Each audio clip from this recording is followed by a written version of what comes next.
Welcome to our channel. Today we how to set up Sigma for analytics with BigQuery, quick tutorial step by step clearly. Open your web browser and navigate to the Sigma website. Sign in to your Sigma account or create a new one if you don't have an account yet.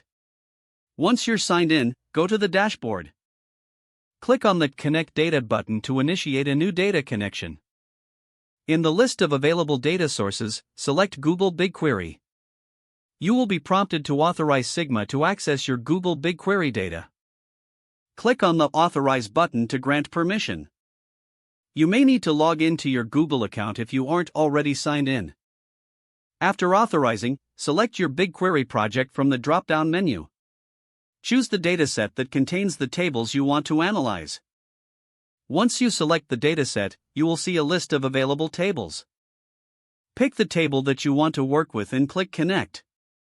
Sigma will now begin to load the data from BigQuery, which may take a moment.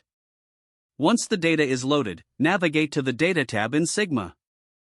Here, you can create new analyses by dragging and dropping fields from your table. Use the filters, aggregations, and visualizations to customize your analysis.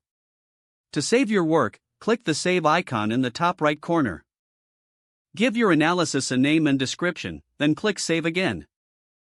You can now share your analysis with team members by using the Share option. This completes the setup of Sigma for analytics with BigQuery. If the page does not load, refresh the browser or try again in a private or incognito window. Make sure you are using the correct email address, then retype it carefully to avoid small typos. If your password is not accepted, use the Reset option and create a new strong password you can remember. Check your spam folder for verification or security emails, then complete any requested confirmation steps. Enable two-factor authentication if available to improve account security and reduce unauthorized access risk. After signing in, review your profile details so your contact information and settings are accurate and current. If you see an error message, note it down and try again after restarting your device and internet connection. Log out when you finish, especially on shared devices, to keep your account and payment information secure.